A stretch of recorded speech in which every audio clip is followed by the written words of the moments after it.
But there's another dimension, one that's been a part of traditional games since their inception. Perhaps the most important of all, the social dimension. Today, we're all living in a global village, part of a rich, diverse human family, struggling to get on with one another and prone to the occasional outburst of violence.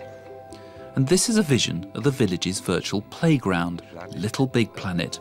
On the Little Big Planet, you're a little sack person. Dubbed the Facebook of video games, it promises to provide a place where people from across the globe can meet and play together in new ways. Launched in 2008, it looks like a cuddly version of Manic Miner, a platform game in which the player runs and jumps across a childlike landscape of building blocks and poster paint.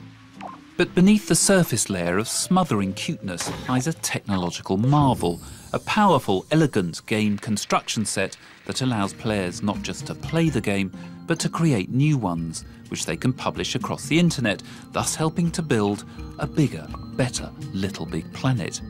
The game's a world away from the mean streets of Grand Theft Auto, but just as groundbreaking, so I've come to Brighton to find out more from its creators. So what inspired the idea of Little Big Planet? Where did the idea come from?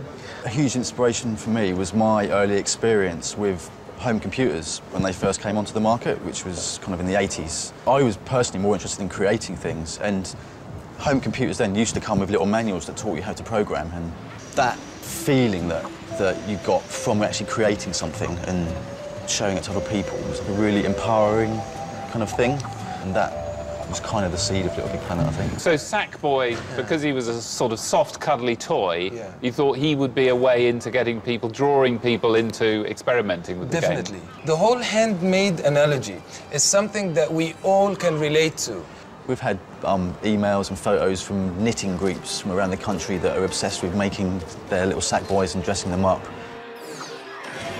What are your favourite worlds that have been made by the... Have you got any particular favourites? So many. The range has been astonishing. Sometimes when we talk about how small our team is, Mark would say things like, actually, we've got the biggest team in the world. We've got the whole community working with us on Little Big Planet. One member of the team is Daniel Carrasco, an aspiring young game designer who is a disciple of the game's creative qualities and a true player of the screen age generation. Oh, what's here? Oh, we've got a horse. Horse, yeah. Drag me. Oh, right, we've got a... You jump onto it, I'll drag it and then Oh, really? I'll Oh, thank you. Yeah. Oh, well, I've got a free ride, in other words. Yeah. OK, well, now I think time has come to look at your world. Okay. Because you've created a world, haven't you? How long did it take you to create this world? This took about 4 or 5 weeks, I think. Oh, I see. A lot of work. Yeah. Daniel's homemade level involves battling through a spaceship towards a sort of ventilation duct, where I find myself confronting a monstrous machine. Oh, my goodness me. So right, OK. So this is what you've created as the sort of climax of the game? Yeah.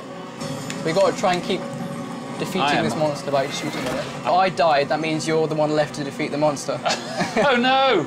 Oh, no, OK, right. Ah! There we go. So we've had a glimpse of the game there that you've made. Can you show us how you create it? I mean, what you do? As the author, Daniel is able to take us under the bonnet to reveal the inner workings of his creation. So what's all this down here? So all of this controls what's going on in the level.